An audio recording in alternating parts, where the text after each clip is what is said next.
ചോദിച്ചുകൊണ്ട് മാത്രമാണ് കേട്ടോ ഈ ഒരു കുഞ്ഞ് ട്രാവൽ വ്ളോഗ് കംപ്ലീറ്റ് ചെയ്യാൻ പറ്റുമോ എന്നുള്ളതൊന്നും എനിക്ക് ഒരു ഊഹം ഉണ്ടായിരുന്നില്ല. കാരണം അത്രയ്ക്ക് ടയേർഡായിരുന്നേ. കാരണം എനിക്ക് 2-3 ദിവസമായിട്ട് ബാക്ക് പെയിൻ ഒക്കെ ഉള്ളതുകൊണ്ടെന്ന് വെച്ചാൽ ഭയങ്കര പ്രശ്നമായിരുന്നു. അപ്പോൾ എങ്ങനെയെങ്കിലും തട്ടിക്കൂട്ടി എടുത്തു കേട്ടോ വീഡിയോ.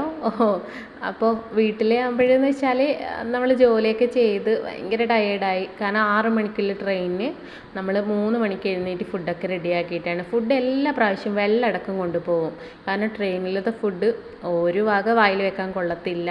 പിന്നെ നമ്മൾ എമർജൻസി സിറ്റുവേഷനൊക്കെ ആകുമ്പോഴെന്തായാലും കഴിച്ചേ മതിയാവൂ. അപ്പോൾ പിന്നെ എന്തായാലും കൊണ്ടുപോകും. ഇഡലി രാവിലെ ബ്രേക്ക്ഫാസ്റ്റ്, ഉച്ചയ്ക്ക്, പിന്നെ രാത്രി, പിന്നെ അതിനിടയിൽ പിള്ളേർക്ക് സ്നാക്സ്, പിന്നെ അങ്ങനെയെല്ലാം നമ്മൾ തന്നെ റെഡിയാക്കണമല്ലോ. അപ്പോൾ ഹസ്ബൻഡ് ഹെൽപ്പൊക്കെ ചെയ്യും. പിന്നെ ഞാൻ വിചാരിക്കും പുള്ളി ഡ്യൂട്ടിയൊക്കെ കഴിഞ്ഞ് വന്നേല് പിന്നെ എന്തിനാണ് നമ്മൾ ബുദ്ധിമുട്ടിക്കുന്നതെന്ന് വിചാരിച്ചിട്ട് കുറേയൊക്കെ അങ്ങനെ ചെയ്യും. അങ്ങനെ ഈ ഒരു വ്ളോഗ് എന്ന് വെച്ചാൽ വ്ളോഗായിട്ട് ഞാൻ എടുത്തതല്ല, കുറച്ച് സംസാരിക്കാമെന്ന് വിചാരിച്ചിട്ട് എടുത്തതാണ് കേട്ടോ. എനിക്ക് കംപ്ലീറ്റ് ചെയ്യാൻ പറ്റുമോ എന്നുള്ള എല്ലാം പീസാണ്. ഫുള്ളായിട്ടൊന്നും എടുക്കാൻ പറ്റിയില്ല. ട്രെയിനിൽ കയറി ഉടനെ ഞാൻ ഒറ്റക്കെടുത്താണ് കേട്ടോ. കാരണം ഞങ്ങൾക്ക് 3 സീറ്റ് ഉള്ളതുകൊണ്ട് എന്ന് വെച്ചാൽ ആരും, പക്ഷേ എല്ലാവരും നല്ല സപ്പോർട്ടാണ് കേട്ടോ. എനിക്ക് തോന്നുന്നു ആണുങ്ങളാണ് കേട്ടോ കൂടുതൽ നമുക്ക് എവിടെയെങ്കിലും പോയാൽ ഒരു സപ്പോർട്ട് തരുന്നത്.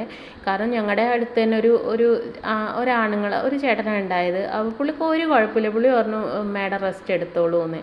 കാരണം എല്ലാവർക്കും അറിയാം കേട്ടോ ഈ ജോലിയൊക്കെ കഴിഞ്ഞ് വരുന്ന ആൾക്കാരല്ലേന്ന്. വീട്ടു ജോലി എന്ന് പറഞ്ഞാലും ജോലിയാണല്ലോ. അതൊക്കെ കഴിഞ്ഞതാ നാട്ടിലെത്തിയിട്ടുണ്ട്. ഇനി നാട്ടിലത്തെ വ്ളോഗൊക്കെ എടുക്കണം എന്നൊക്കെ ഒത്തിരി പേര് പറഞ്ഞ്. ഞാൻ പറ്റുവാണെങ്കിൽ നോക്കാം കേട്ടോ.